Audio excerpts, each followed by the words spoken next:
세상의 모든 것은 영역이 있습니다. 여러분께서 개를 데리고 산책을 가잖아요. 그러면 개가 어떻게 하죠? 개가 기둥이나 전봇대에 자기 표시를 합니다. 영역 표시를 하게 돼요. 그리고 또 동물의 왕국이나 동물의 세계 이런 다큐멘터리 같은 걸 보게 돼도 이 동물들은 나무나 아니면 어떤 지역에 가면 자기 영역 표시를 합니다. 여기는 내 거다 이런 표시를 하는 거예요. 그리고 이 영역 표시를 사람들도 하고요. 우리는 이 영역이 침해당했을 때 상당히 기분이 나쁩니다.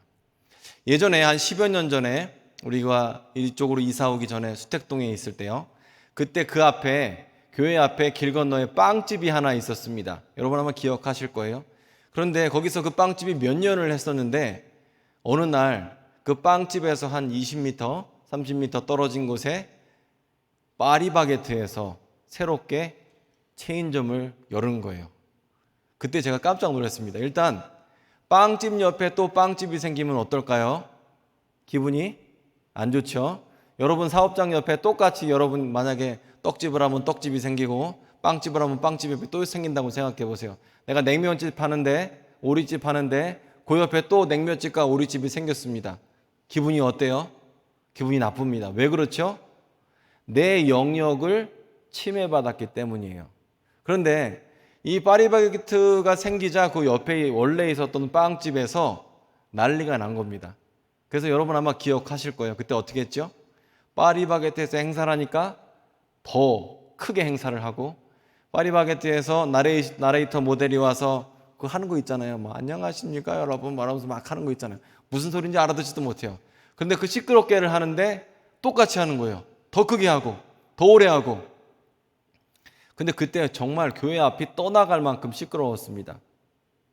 근데 그때 제가 알기로는요, 그 두 빵집이 그렇게 열심히 행사를 하고 또 그렇게 시끄럽게 했는데 항의하는 사람이 없었어요. 왜 없었을까요? 제 생각에는 싸움 구경이 재밌기 때문입니다. 자, 그래서 이 두 빵집이 그렇게 싸웠어요. 자, 즉 무슨 얘기냐면 우리는 여러분 삶 주위에 보이게 보이지 않게 여러분의 영역이 있습니다. 그렇죠?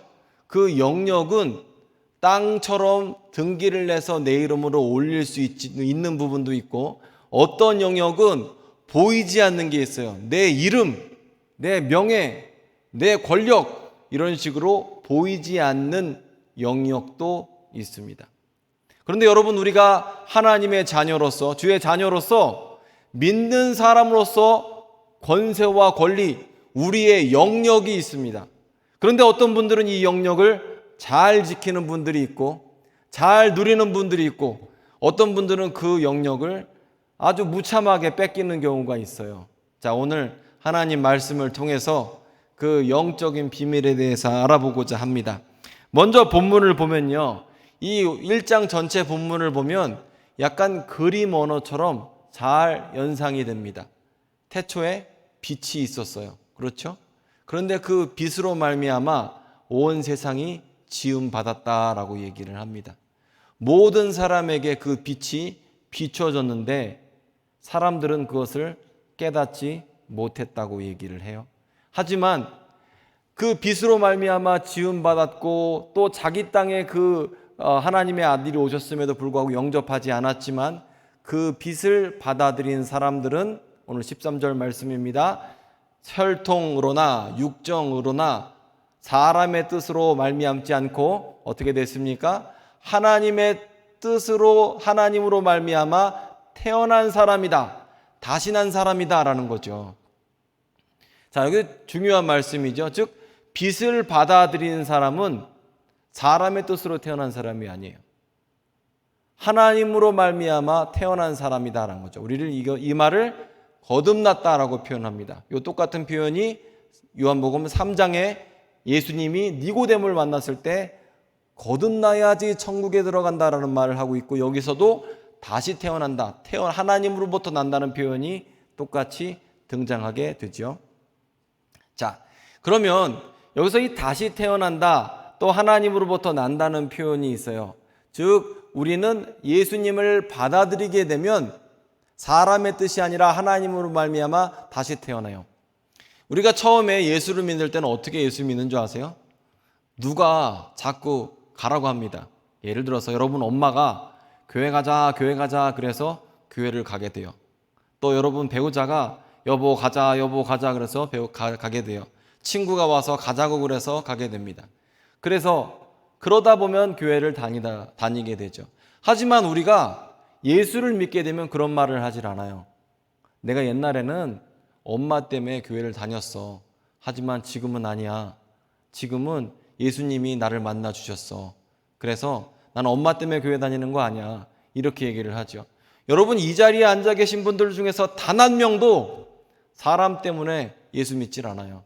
다 하나님 때문에 여러분만 아는 방법으로 하나님이 만나 주셨고 그 흔적, 성령의 흔적, 그리스도의 흔적으로 말미암아 여러분은 이 자리에서 예배하시는 거지, 사람의 힘으로 예배하는 사람들은 금방 떠나가게 되죠. 자, 그래서 우리는 하나님으로부터 난 사람들입니다. 아멘. 하나님으로부터 난 사람들은 특별한 영역이 있어요. 권리가 있습니다. 즉 여러분 구역이 있습니다. 나와바리가 있다는 뜻이에요. 그 구역은 아무도 침범할 수가 없습니다. 침범시켜도 안 됩니다. 그 영역을 여러분은 지키셔야 되는 거예요. 우리가 옛날에 오늘 본문을 보게 되면요, 이 재밌는 게 뭐냐면 그 그림 언어처럼 연상이 되는데 이 빛과 어둠이 있어요. 그렇죠? 빛의 영역이 있고 어둠의 영역이 있는 거잖아요. 그럼 그렇죠? 어둠의 영역이 있고 빛의 영역이 있는 것이고, 성경에 따르면 우리는 원래 어둠의 영역에 있었습니다. 그런데 어둠의 영역에 있다가 우리가 하나님으로부터 다시 태어나서 빛의 영역에 있는 사람들이 되었어요. 그러면 우리가 어둠에 있을 때는 어땠습니까? 어둠에 있었을 때의 특징이 뭐냐면 삶이 공허하다는 거예요. 내가 어디에서 왔다, 어디로 가는지 인생의 목적을 제대로 알 수가 없어요. 남들처럼 돈 벌면 되는 것 같은데 돈 벌어도 공허하고, 우리가 목마르다고 소금물 마시진 않잖아요. 왜냐하면 소금물 마시면 당장은 어떨지 모르지만 더 목마르게 되니까. 그런데 어둠 속에 있을 때는 그렇게 인생이 무엇인지, 삶의 의미가 무엇인지 잘 몰라요. 그 깜깜한 밤에서 무엇인가를 하는 것처럼 자신의 삶의 의미와 목적을 잘 알 수 없습니다. 그런데 어둠에 있는 우리를 주님께서 빛으로 불러서 하나님의 자녀를 삼으셨어요. 그러면 분명히 빛의 영역과 어둠의 영역이 있었고, 우리는 어둠의 영역에 있다가 빛으로 나온 사람들이라는 거예요. 즉 무슨 얘기냐면 우리는 어떤 영역을 통과하게 되었다라는 거죠. 근데 이게 쉽지가 않아요. 자, 여러분 영화나 이런 데서 보셨을 거예요. 깡패들이 있습니다. 깡패들이 있는데 이번에 우리 나와바리에서 저쪽으로 진출을 하고 싶어요. 그러면 진출을 하면 어떻게 됩니까? 고등학교 때 여러분 싸움 좀 하셨을 경우에 여러분이 있다가 남의 동네에 한번 가봐요. 그럼 어떻게 돼요? 어디서 온 전라도 사투리를 꼭 영화에서 하더라고요. 어디서 온 아그들이냐 뭐 이러면서 막 이렇게 그렇게 가잖아요. 죄송합니다. 좀 무리를 끼쳐드렸네요, 사회적. 어쨌건 이렇게 얘기를 해요. 그럼 어때요? 상대방의 소속이 어딘지를 묻고 왜 왔는지를 묻고 시비가 붙죠. 그러면서 이 영역과 영역이 만나는 곳에서는 항상 싸움이 일어나게 돼요. 동물의 세계에서도 보면요, 늑대들끼리 싸우거나 사자들끼리 싸우거나 하이에나들끼리 싸울 때에도 그 영역과 영역 사이에서는 치열한 싸움이 있습니다. 즉 무슨 얘기냐면, 여러분이 예수를 안 믿다가 예수를 믿게 되셨으면 그 믿는 경계선에서 심각한 영적 싸움이 있었다라는 거죠. 쉽지는 않거든요. 깡패들이 그냥 자기 구역을 내주지는 않거든요. 여러분이 사업하는 곳에 옆에 누가 가게를 차렸으면 철저하게 여러분께서 대응하시는 것처럼 마귀도 여러분을 쉽게 내주질 않아요. 여러분이 세상에 속했던 사람들이다, 어둠에 속했던 사람들이다 라고 하면 그곳에서 여러분을 쉽게 하나님의 자녀가 되게끔 내버려 주지 않습니다. 즉 무슨 얘기냐면 어둠의 영역에서 또 세상에서 마귀가 여러분의 삶을 그냥 내버려 두지 않아요. 첫 번째로 그래서 방해를 받는 게 뭐냐면 이렇게 영적으로 우리가 예수를 믿는 것 자체가 힘이 들어요.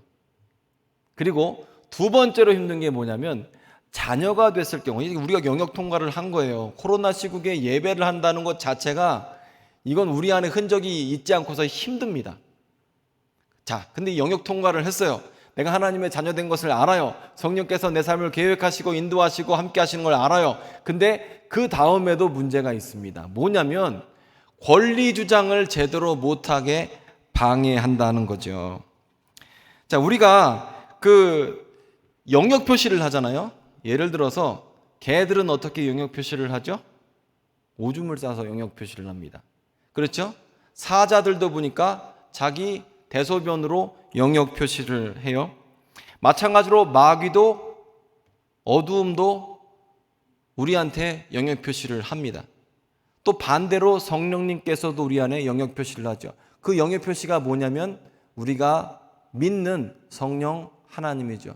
성령 하나님께서 여러분 삶 가운데 내주하시는 것이 하나님의 자녀라는 여러분의 영역 표시입니다. 하나님의 영역 표시가 여러분 안에 있는 거예요.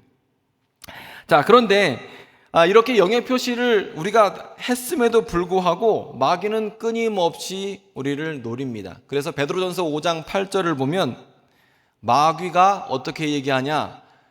우는 사자처럼 삼킬 자를 찾는다라고 말을 해요. 우는 사자처럼. 이게 참 재밌어요. 왜냐하면 사자가 울을 때, 늑대가 울 때에는요 자기 영역을 표시하는 겁니다. 그래서 늑대들이 아우 하면서 막 그렇게 외치는 거 있지 않습니까? 그게 들리는 영역에 다른 늑대가 들어오지 말라는 표시예요. 사자들도 마찬가지입니다. 그 사자호를 내보내는 게 그 지역에 다른 사자들이 들어오지 말라고 이야기를 해요. 그래서 마귀도 마찬가지로 우리를 자기 것으로 지키기 위해서 끊임없이 위협을 하죠. 그리고 그 위협 가운데 우리가 지키지 못하게 될 때가 있어요. 자녀됨의 권리를 지키지 못하게 되고 움츠러들 수 있습니다. 여러분, 이 예수를 믿는다는 건 참 진짜 엄청난 거거든요. 왜냐하면 과거에 내가 죄를 지었던 모든 것들과 깨끗하게 씻음받고 단절된 것을 의미하고요. 그리고 영적으로 죽어 있었던 내가 영적으로 다시 살아나는 것을 의미하고요. 하나님과의 관계가 회복되고 주님과 내가 아버지와 아들, 아버지와 딸로 관계로 재정립되는 것을 의미합니다. 그래서 이 영적으로 다시 태어난다는 것은 어마어마한 의미가 있고 그 안에 권리가 있습니다. 자녀됨의 권리가 있거든요. 그래서 예수 믿고 삶이 변하는 건 당연한 거예요. 그런데 마귀의 주도한 역할은 예수 믿고 우리가 변하지 못하게 하는 거예요. 예수 믿고 나서도 옛날과 똑같이 살게 만드는 겁니다. 그리고 이걸 우는 사자처럼 크게 겁을 줄 수도 있지만 속삭일 수도 있어요. 너 어차피 안 된다. 너는 네 삶은 원래 그 모양이다. 너 네 내면은 원래 그렇지 않냐.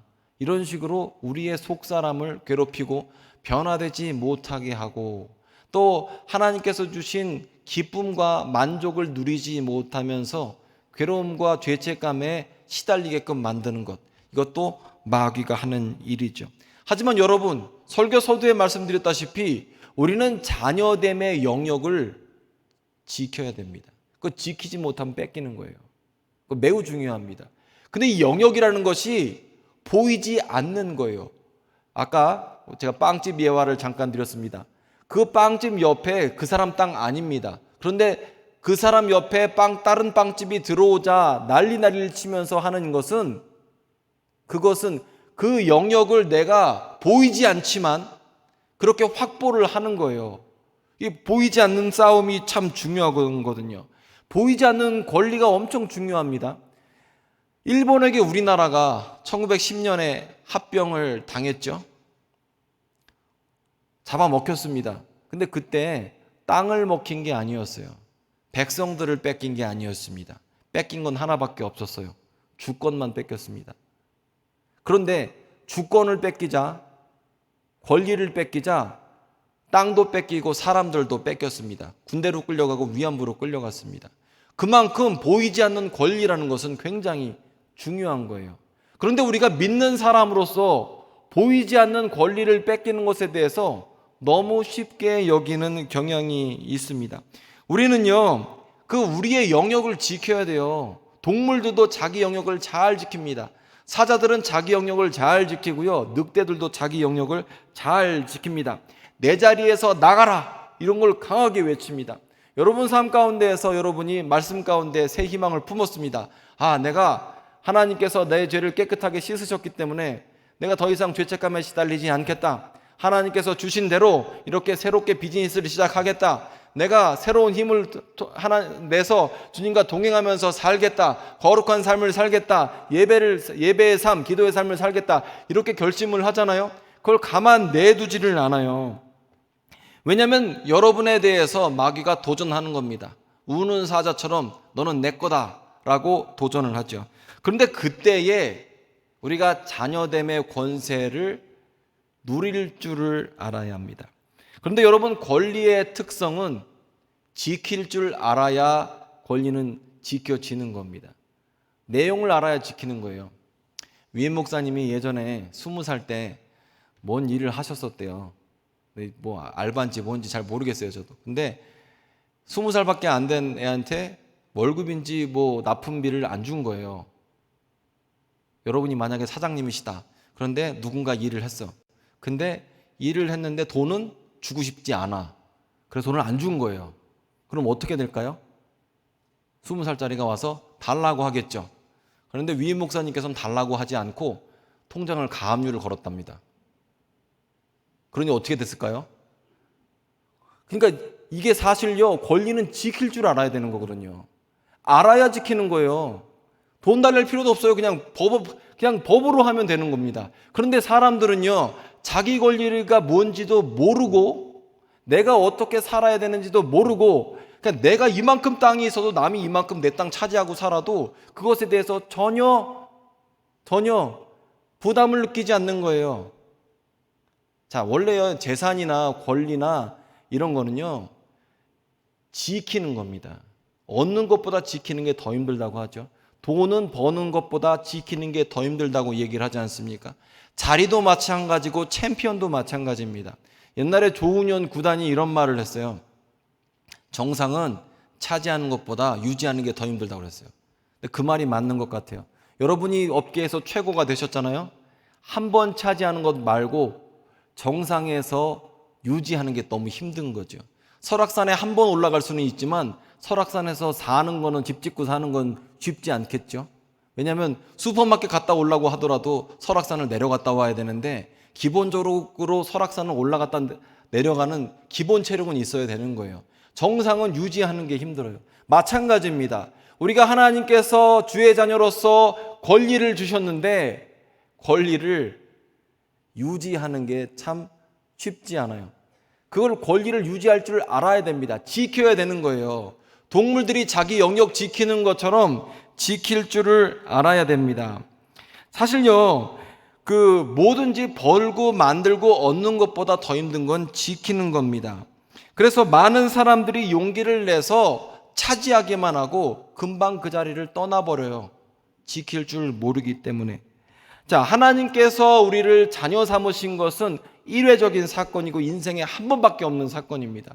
이미 그때 모든 권한을 우리에게 주셨어요. 자녀됨의 권세를 주셨어요. 그런데 많은 사람들이 그게 무엇인지도 모르고 누릴 줄도 모르고 마귀가 뭐라고 하면 쉽게 포기해버려요. 내 안에 있는 작은 속삭임들에 의해서, 어둠에 의해서 쉽게 그런 소망에 대한 모든 것들, 자녀됨의 권리를 내려놓게 되는 거죠. 자, 그래서 첫 번째로 어려운 게 뭐냐면 자녀 되는 거, 그 경계를 통과하는 게 어렵고, 두 번째, 경계를 통과한 다음에 그 빛의 영역에서 하나님의 자녀로 권리를 지키는 게 쉽지가 않습니다. 자, 권리를 주는 것은 하나님의 영역인데 권리를 지키는 것은 여러분이 하실 일입니다. 왜냐하면 천국은 침노하는 자, 침략하는 자들의 것이거든요. 천국은요, 누구에게 공평하게 주지만 어떻게 보면 천국은 내가 얻어내는 것이라고 예수께서 말씀하셨어요.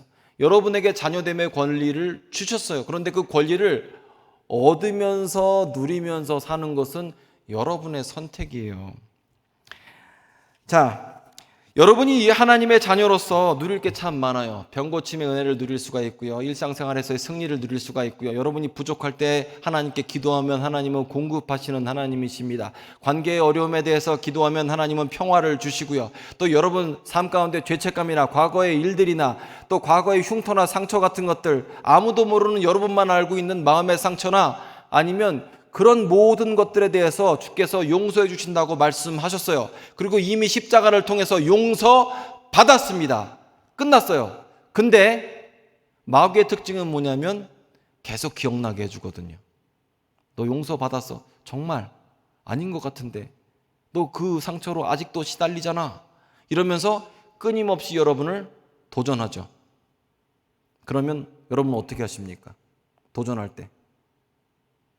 요즘 정치인들을 그 대선 때문에 대선 후보 그거 나오지 않습니까? 저 너무 재밌어요. 왜냐하면 와 정말 유치원 다니던 거부터 딸, 군대, 와이프 너무 철저하게 그 사람의 흠을 잡으려고 누가 같은 당 사람들이 그렇게 해요. 그렇죠? 그러면 여러분 후보들이 어떻게 합니까? 아, 나 이런 흠이 있으니까 나 사퇴할 거야 이렇게 얘기합니까? 흠? 난 잘 모르는 건데 라고 뻔뻔하게 얘기합니까? 항상 뻔뻔하거나 변명을 대죠. 근데 그게 여러분 우리가 사는 자세예요.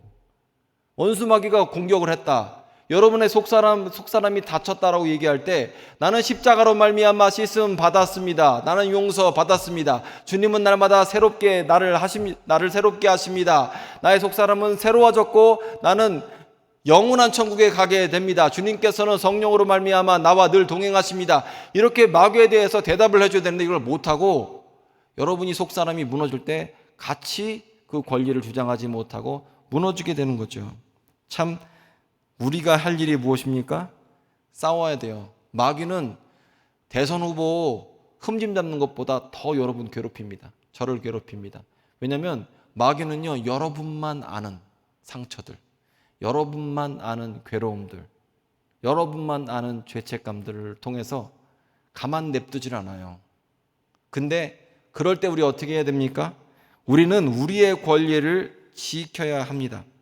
여러분 때때로 인생 살면서 남들 앞에 센 척하지만 무너질 때가 있지 않습니까? 스스로에 대해서 의심이 될 때가 있잖아요. 또 그냥 마냥 두려울 때도 있지 않습니까? 그리고 어떤 일에 대해서 반대에 부딪히고 장벽에 부딪힐 때가 분명히 있지 않습니까?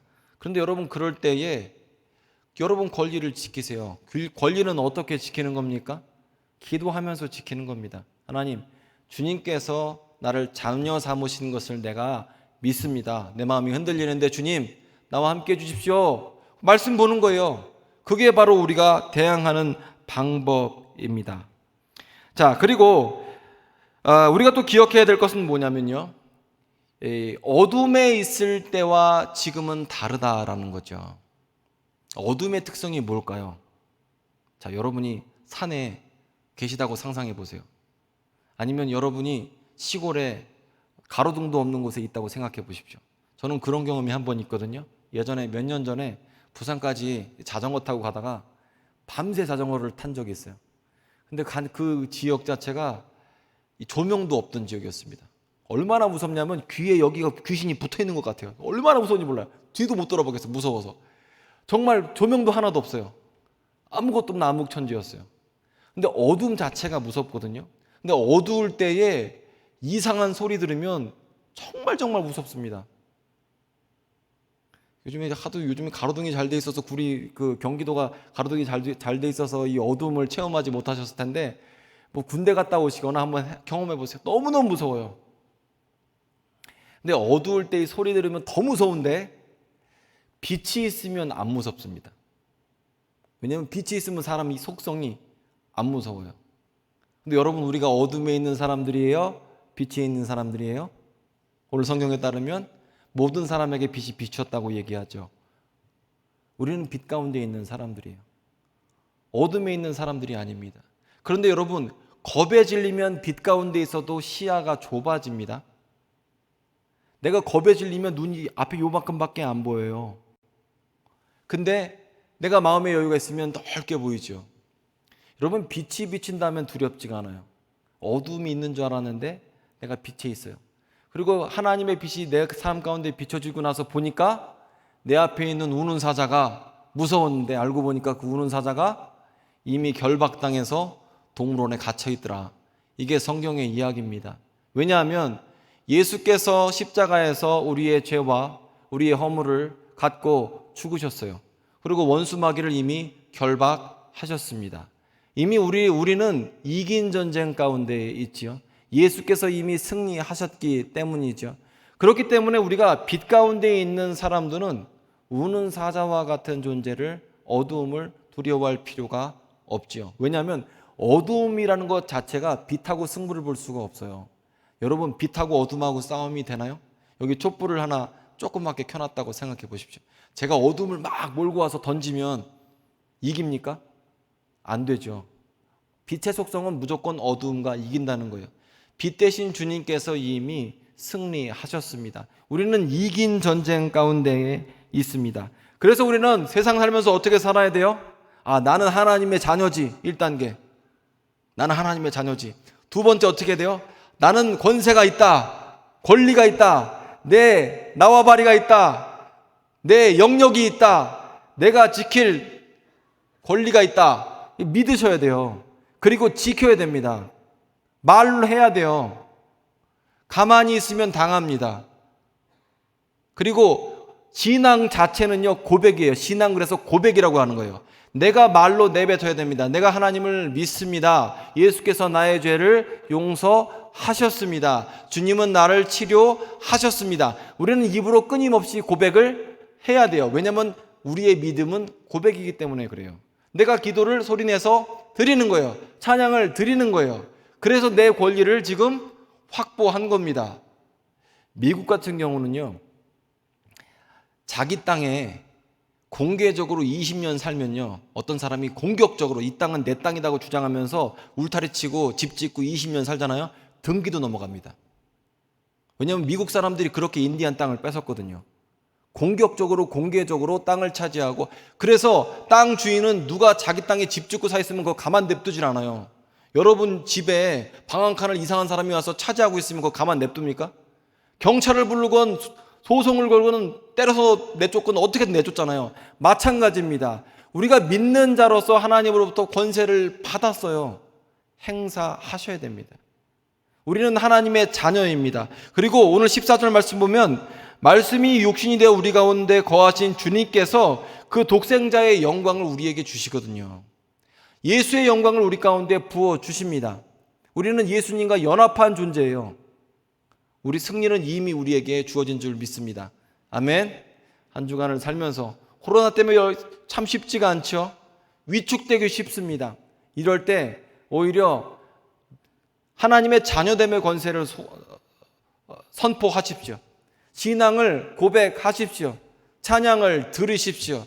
내 삶과 내 가정과 내 사업체가 하나님께 드린 바 되었다. 이곳은 어둠의 영역이 아니라 하나님의 영역이다. 선포하십시오.